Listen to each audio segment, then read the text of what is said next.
तो जय हिंद दोस्तों, आज हम लोग देखेंगे यूरोप में राष्ट्रवाद हिस्ट्री। आज हम लोग क्या देखने वाले हैं? यूरोप में राष्ट्रवाद हिस्ट्री देखने वाले हैं। तो यहाँ पर देखेंगे पहला क्वेश्चन से एक लेसन में आपको हम करवाएंगे टोटल 50 क्वेश्चन। एक लेसन में टोटल कितना कराएंगे? 50 क्वेश्चन कराएंगे। तो आज हिस्ट्री में हम लोग देखेंगे यूरोप में राष्ट्रवाद के बारे में, यूरोप में राष्ट्रवाद के बारे में, क्लास 10th का। ठीक है, तो देखिए यहाँ पर पहला क्वेश्चन से चलते हैं। पहला क्वेश्चन से यहाँ पर चलेंगे और फटाफट कमेंट में इसका जवाब दीजिएगा।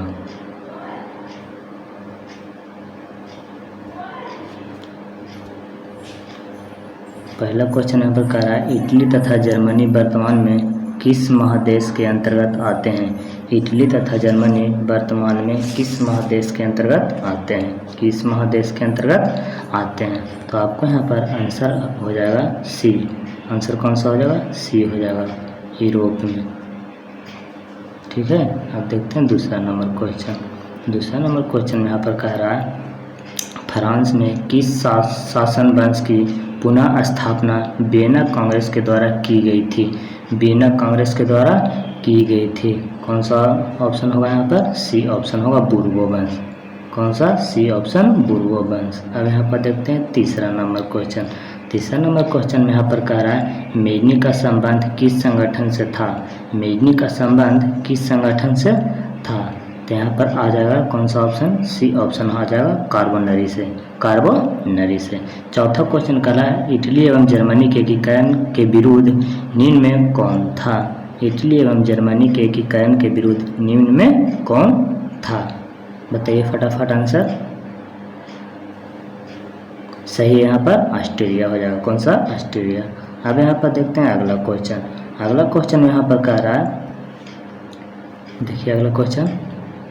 अगला क्वेश्चन कह रहा है, काउंट काबुल को विक्टर इमैनुअल ने किस पद पर नियुक्त किया? काउंट काबुल को विक्टर इमैनुअल ने किस पद पर नियुक्त किया? सही आंसर है प्रधानमंत्री। कौन सा पद पर? प्रधानमंत्री। अगला कह रहा है, गैरिबाल्डी पेशा से क्या था? गैरिबाल्डी पेशा से क्या था? तो आंसर यहाँ पर क्या हो जाएगा? नाविक था। क्या था? नाविक था। अब यहाँ पर देखते हैं अगला क्वेश्चन। अगला क्वेश्चन कह रहा है, जर्मन राइन राज्य का निर्माण किसने किया था? जर्मन राइन राज्य का निर्माण किसने किया था? किसने किया था? नेपोलियन बोनापार्ट ने। नेपोलियन बोनापार्ट ने। नेपोलियन बोना। कौन सा आंसर यहाँ हो जाएगा? Napoleon Bonaparte. अब यहाँ पर देखते हैं कि ज़ाल्बेरिन कैसी संस्था थी? ज़ाल्बेरिन कैसी संस्था थी? तो यहाँ पर ऑप्शन कौन सा हो जाएगा? व्यापारियों की। किसका संस्था था? व्यापारियों का। अब अगला क्वेश्चन देखते हैं। अगला क्वेश्चन यहाँ पर कह रहा है, रक्त एवं लौ की नीति का अवलंबन किसने किया? रक्त एवं लौ की नीति का अवलंबन किसने किया था? तो कौन सा ऑप्शन हो जाएगा? बिस्मार्क। कौन सा ऑप्शन? बिस्मार्क, तीसरा ऑप्शन। अगला यहाँ पर हो जाएगा कि फ्रैंकफर्ट की संधि कब हुई थी? फ्रैंकफर्ट की संधि कब हुई थी? तो कब हुआ था? 1871 में। 1871 में। अब यहाँ पर अगला क्वेश्चन देखते हैं। अगला क्वेश्चन यहाँ पर कह रहा है कि नेपल्स की क्रांति कब हुई थी? नेपल्स की क्रांति कब हुई थी? नेपल्स की क्रांति कब हुई थी? 1821 ईस्वी। 1821 ईस्वी। यह सिर्फ पहला लेसन का है दोस्तों। ठीक है, सेक्शन को सब्सक्राइब कर दीजिए और दोस्तों के साथ शेयर कर दीजिएगा। यह 10वां का इतिहास है, हिस्ट्री है। अगला देखते हैं। यहाँ पर कह रहा है कि चार्टिस्ट आंदोलन कहाँ हुआ था? चार्टिस्ट आंदोलन कहाँ हुआ था? तो यह हुआ था कहाँ? इंग्लैंड में हुआ था। कहाँ हुआ था? इंग्लैंड में हुआ था। कहाँ हुआ था दोस्तों? इंग्लैंड में हुआ था। आपको चौथा ऑप्शन। अगला कह रहा है, यूनान को एक स्वतंत्र राष्ट्र घोषित किया गया था। कब घोषित किया गया था? तो बताइए 1832 ईस्वी। 1832 ईस्वी। अगला यहाँ पर कह रहा है, कार्बोनरी संगठन किस वर्ष हुआ था? कार्बोनरी संगठन किस वर्ष हुआ था? तो कब हुआ था? 1810 ईस्वी में। 1810 ईस्वी में। अगला यहाँ पर देखते हैं, अगला यहाँ पर कह रहा है कि एड्रियानोपुल की संधि कब हुई थी। एड्रियानोपुल की संधि कब हुई थी, तो कब हुआ था 1829 ईस्वी में। अगला कह रहा है कि एड्रियानोपुल की संधि किन दो देशों के बीच हुई थी, किन दो देशों के बीच हुई थी, किन दो देशों के बीच हुआ था दोस्तों, बताइए। यहाँ पर तुर्क और कौन था, तुर्क और रूस था, तुर्की और रूस था। ठीक है, अगला चलते हैं। अगला यहाँ पर कह रहा है कि सेडान का युद्ध किसके बीच हुआ था, सेडान का युद्ध किसके बीच हुआ था, सेडान का युद्ध किसके किसके बीच हुआ था, फ्रांस तथा पर्सा के बीच, फ्रांस तथा पर्सा के बीच। अगला कह रहा है पोलैंड के विद्रोह को किसने कुचल दिया था, पोलैंड के विद्रोह को किसने कुचल दिया था, तो फटाफट जवाब दीजिए, किसने कुचला था, रूस ने कुचला थे। सब पढ़ा चुके हैं, जाके प्ले लिस्ट में जाके देख लीजिएगा। अगला यहाँ पर कह रहा है सन 1870 में फ्रांस और पर्सा के बीच युद्ध कहाँ हुआ था, सन 1870 में फ्रांस और पर्सा के बीच जो युद्ध हुआ था वह कहाँ हुआ था, बताइए दोस्तों। यहाँ पर कहाँ हुआ था, सेडान में हुआ था, कहाँ हुआ था, सेडान में हुआ था। ठीक है, अगला चलते हैं। अगला कह रहा है कि यूरोपवासियों के लिए किस देश का साहित्य एवं विज्ञान प्रस्तुत रहा था, बताइए। यहाँ पर यूरोपवासियों के लिए किस देश का साहित्य एवं विज्ञान प्रेषण स्रोत रहा था, बताइए। यहाँ पर फटाफट जवाब, चलिए सही है, यूनान। ठीक है, अगला देखते हैं। अगले यहाँ पर कह रहा है कि युवा इटली संस्था का विकास किया, युवा इटली संस्था का विकास किया, युवा इटली संस्था का विकास किया, बताइए कमेंट में फटाफट जवाब, किसने किया था, मेजनी ने। अब कह रहा है बिस्मार्क निम्न में से क्या था, बिस्मार्क निम्न में से क्या था, बिस्मार्क निम्न में से क्या था, तो बिस्मार्क क्या था, कूटनीतिज्ञ था, क्या था, कूटनीतिज्ञ था। ठीक है, अगला देखते हैं। अगला कह रहा है कि सार्डिनिया विडमाउंड का शासक कौन था, सार्डिनिया विडमाउंड का शासक कौन था, बताइए कमेंट में। सही है, विक्टर इमैनुअल था। अगला कह रहा है यूनानी स्वतंत्रता आंदोलन के दौरान कौन ब्रिटिश कवि शहीद हुआ, यूनानी स्वतंत्रता आंदोलन के दौरान कौन ब्रिटिश कवि शहीद हुआ, बताइए फटाफट जवाब। सही है, लॉर्ड बायरन, लॉर्ड बायरन। अगला यहाँ पर कह रहा है, देखते हैं अगला क्वेश्चन। कह रहा है कि जलवेराइन की स्थापना किस राज ने किया, जलवेराइन की स्थापना किस राज ने किया, जलवेराइन की स्थापना किस राज ने किया था, बताइए। पारसा ने, किसने, पारसा ने। चलते हैं अगला क्वेश्चन। अगला क्वेश्चन यहाँ पर कह रहा है हंगरी के बारे में, कह रहा है कि हंगरी की भाषा क्या थी, हंगरी की भाषा क्या थी, बताइए फटाफट, हंगरी की भाषा क्या था,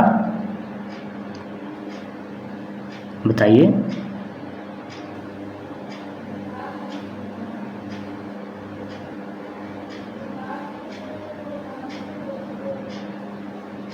बता दिए,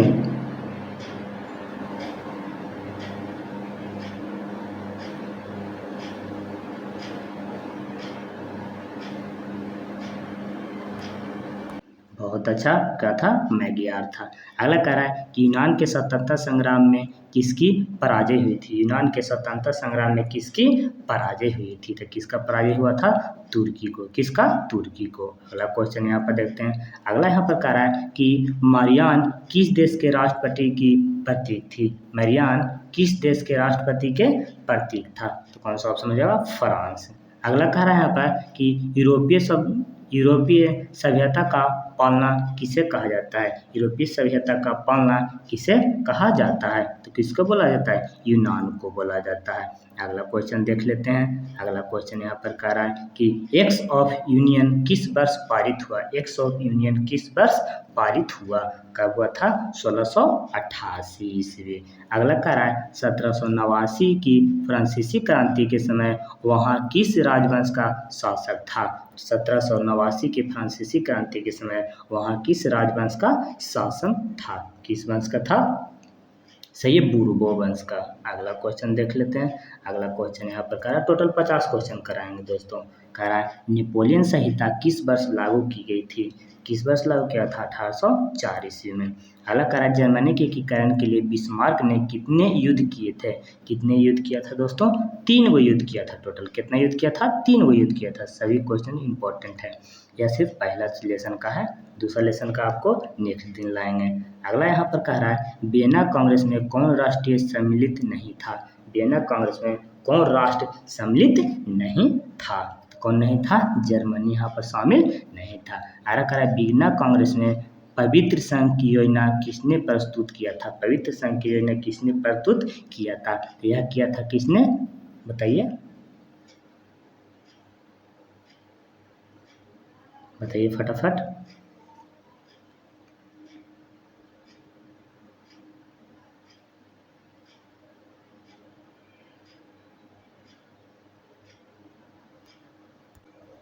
बता दिए कौन होगा? सही है, रूस ने। किसने? रूस ने। किसने किया था? रूस ने। अब कह रहा है यंग इटली की स्थापना कौन था? यंग इटली के संस्थापक संस्थापक कौन था? तब मेजनी था। अगला देख लेते हैं। अगले यहाँ पर क्वेश्चन कह रहा है कि फ्रांस के किस राजा ने कहा था अंग्रेजी राज की भांति शासन करने के अपेक्षा? किसने कहा था? बताइए यहाँ पर। सही है, चार्ल्स दसम ने कहा था। अगला कह रहा है पर्सा का शासक कौन था? पर्सा का शासक कौन था? पर्सा का शासक कौन था? बताइए पर्सा का शासक कौन था? पर्सा का शासक कौन था? विलियम प्रथम था। विलियम प्रथम। चलिए अगला क्वेश्चन देख लेते हैं। अगला यहाँ पर कह रहा है कि यूरोप का मरीज किसको कहा जाता है? यूरोप का मरीज किसको कहा जाता है? तुर्की को कहा जाता है। अगला यहाँ पर क्वेश्चन बोल रहा है कि नेपोलियन ने जर्मनी में किस संघ की स्थापना किया था? किस संघ के? राइन संघ के। अगला कह रहा है किस संधि द्वारा स्वतंत्र यूनान राष्ट्र की स्थापना की? बताइए। इसका आंसर हो जाएगा इंडियनोपुल की संधि द्वारा। इंडियनोपुल की संधि द्वारा। चलिए अगला क्वेश्चन यहाँ पर देख लेते हैं। अगला क्वेश्चन यहाँ पर कह रहा है, देखिए क्वेश्चन कह रहा है यहाँ पर यंग यूरोप की स्थापना किसने किया था? यंग यूरोप की स्थापना किसने किया था? यह किया था मेजनी ने। कह रहा है नवगुएप आंदोलन कहाँ हुआ था? नवगुएप आंदोलन कहाँ हुआ था? यह हुआ था इटली में। कहाँ हुआ था? इटली में। अगला देख लेते हैं। यहाँ पर कह रहा है मेटरनिक कौन था? मेटरनिक कौन था? मेटरनिक कौन था? बताइए। ऑस्ट्रेलिया का क्या था? चार्ल्सर था। ऑस्ट्रेलिया का चार्ल्सर था। अगले यहाँ पर देख लेते हैं। कह रहा है कार्बोनरी की स्थापना किस वर्ष हुई थी? कार्बोनरी की स्थापना किस वर्ष हुआ था? 1810 ईस्वी में। 1810 ईस्वी में। ठीक है। अगला क्वेश्चन देख लेते हैं। अगला यहाँ पर कह रहा है कि 1830 के क्रांति के बाद 1830 के क्रांति के बाद फ्रांस में किस प्रकार का शासन स्थापित हुआ था? किस प्रकार का शासन स्थापित हुआ था? तो निरंकुश राजतंत्र। अगला कह रहा है कि लाल कुर्ती नामक संस्था का गठन किसने किया था? लाल कुर्ती नामक संस्था का गठन किसने किया था? तो गैरीबाल्डी ने किया था। किसने किया था? गैरीबाल्डी ने किया था। किसने किया था? गैरीबाल्डी ने किया था। अब देखते हैं 49 नंबर क्वेश्चन। राष्ट्रवाद की अवधारणा का जन्म किस घटना में माना जाता है? राष्ट्रवाद की अवधारणा का जन्म किस घटना में माना जाता है? फटाफट जवाब दीजिए। बताइए जल्दी फटाफट कमेंट में।